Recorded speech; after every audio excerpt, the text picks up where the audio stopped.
Onego kase post kwanya. Ichaki iruano point.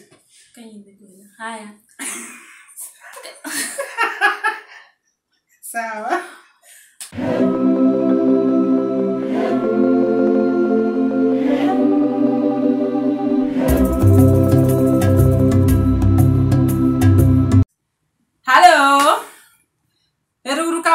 Kuom duogo rango video wa makawuono ma Nyasea from Seya 254 family kendo wamor bedo kodi as usual.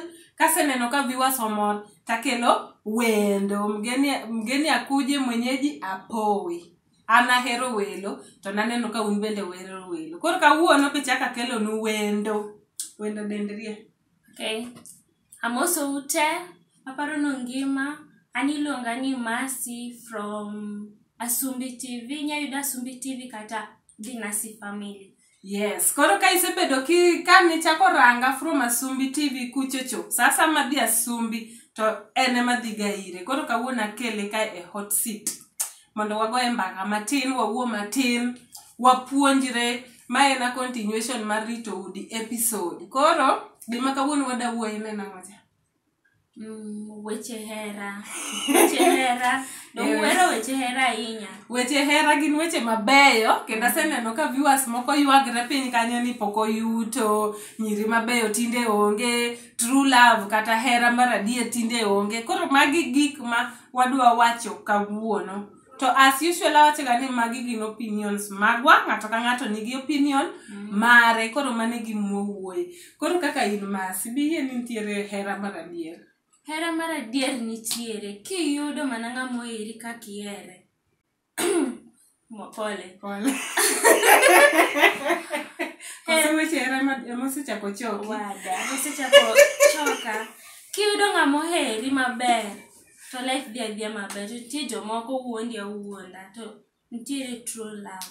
An gima aparo ga ni be chak timre. Ng'ato nyalo bedo gi idea mar ng'at modwaro, nyalo bedo kaka wachigoro ni an kata wuoyi kata nyako. In gi idea mar dhako midwaro. Idwaro dhako mobedo kamae, samoro malosore, mandiso rwakruok, mawicho koke, ma jipodoa maber, mondisore, ma presentable. Minyalo wuotho godo to chalo display ma ber ne jite. At the same time ichaki dwaro ni nyako ni ochako bed wife material. Ideno go duster, oluok lewni, oluok sende, kodhi dala be oplay gik moko go, dhi e puodho matin, otim tije madala go, gik machalo kamano. Okawacho ni nyiri ma klasi te ok nyal timo tije go, but adier ma en kende nitiere class ma nitiere nyiri class moro ma ka gintiere to nitiere tich moko mok ginyal timo ang'o. Ok ginyal expect side ma wicho koka kama. Nitie ndalo ma wicho ga koka, ero wicho koka by the way. To lure mano ndalo man gi ng'at ma nyalo luoko na sende. Koro kinya expect ng'ato ka koki gika, tindo parno dhi ogo dust, dhi oluok sende, tim gigo. Koro mano be aparo ni seche moko bedo ga issue, nikech koro yudo ni ka ng'ato oseyudo nyako maber ni, kochako dhi okawe mokele ot. Koro neno ka koro gichopo ot kuchocho. Koro gigo to otimre nade? Ok onyal. Nikech ok nong'iyo godo. Seche moko nong'iyo mana loso dende gi losore, gidhi out, gi bayo, gik machalo kamano. Party to meet. Yani kiyudo ng'amiero, yani awach ni ka in dichuo, yudo nyako ma jipodo, yani nyako ma slay, oningi treat kaka iyude no. Koro okoningo ni koro kiseyude ko slay, koro kitere ot, ikete odwa luoko ni sande, otedoni, yani gimoro amora hadi sasa anachapa. Alafu kosechako yani sasa okojipodoa, koro ichako neno ni koro dhako ni koro chalo nang'o, ichako manyo moro oko.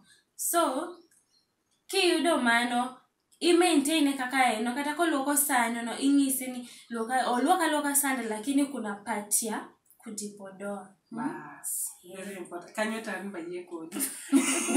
Nikech chuodwa ka no change ng'ato. Kiseyudo ka atoti nyoche oseng'iyogi, losore gi gine. Koro nego bed ni maintain, ami improve.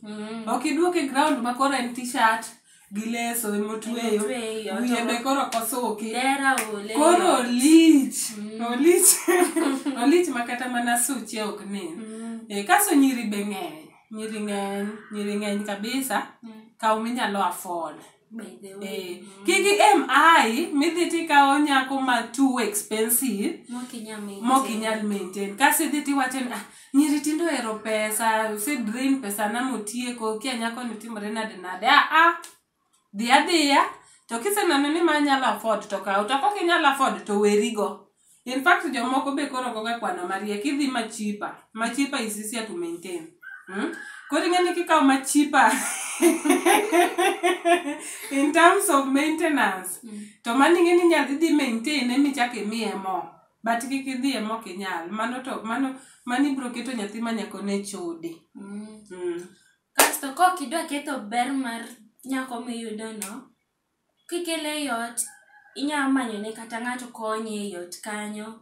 Sasa koro kanyo kinya neno nyiri moko ko be kikelo jatij ne yot kikilokri gi jatich samo wuok maintain main gono mantiere yot na en otinu tije ot otimene gige te kokidwa mrembo ni oketh kokene mavipodozi kidwa no slay manyne jatich kanyo manadwa penji jatij ni dichwe mamanye koso dhako umanyo ute yani umanyo ute muagri ni mai mwayudo ni mabro nyalo to wanaume ngini chuo kuna venye mnakuanga sama wawach ni chiegi owuok idong kae jatich ni kae kelo ni chai nini kori neno ni ma kelo na chai marocha ni kujipodoa kende samoro dhi tich koro wuok osemondo dhi tich imidhi wuok saa achiel nose wuok saa achiel kikilokri gi jatich mano rach manen tim marach nikech ing'eni kar jatich kelo ga ishwe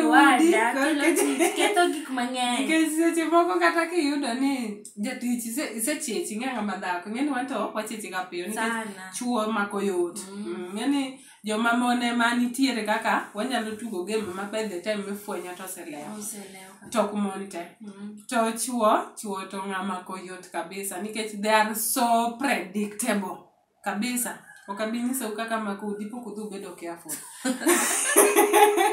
koro ng'eni ng'ama dhako kisechichi ni there's something going on makoro idwaro get rid of jatijni to koro dichuo be timre nade betamre but aparo ni oken gima ber mondo ng'ato olokre gi jatich ng'ama dichuo. At the same time wan be kaka wan joma mine as much as ni isebedo gi jatich e ot makonyi timo 1 2 3 nikech seche moko utiyo ute to in bi dwaro ni mondo ibed ma jaber ilosri for your husband nikech ing'eni seche ma in attractive te ka chuori be medo mor kodi kendo medo heri yani hera medre be kikiwe ni jatich timo gimoro amora. Yes. Kaka kelo ne dichuo chiemo ine moningi kele ko kiketo ni jatich ma kelo ne chuori chiemo e mesa tero ne pie baf pedho kitanda mayo mani bro lepe magone pas mapange ne kia kata ni shot mar chuori gi logni ga kure ko penjo ni to nyalo ka to longa ma black chani kanye anti ere longa ni keto kanye ma black ko kanye mana dwaro be medo ni kata kapo nono ni in gi jatich konyi to duty mag ng'ama dhako ka dhako ng'eyo duty ne ing'e gimomiyo ni biro tedo kiwuok dalau kibiro kinibiro yweyo dong dalau ni yweye dalau dong ne nigi chiemo dalau dong ne nigi kar nindo to jok moko be kane poko kendgi dong nitiyo koro ing'eni kise amua ni koro ibiro tedi biro dagi ng'ato nitiere duty mag ng'ama dhako duty mar a wife tiji chuori tero ne chiemo timne gik mane timone kapod un ji ariyo kapok jatich obiro gi jatich kobiro konyi mana gi maybe cleaning gi tije mag nyithindo gi gik machalo kamago lakini tiji dichuo to mane en tiji ng'ama dhako mano to tiji ka in ng'ama dhako mawuoch gini gi an gi en mano tijwa mano kikwa nono to jatich biro loko katiba sana mano yot loko to kose loko to dhi chai to bro chai kabisa kechitamore timo gik mano oningi tim koro iwene ni ene motim koro mana kama naonge wach machielo katan hope no winjo gik mwawachogo. Yes, koro as usual urwakna uru wendo kendo wendo por biro duogo to waweu gi matin go. Bye.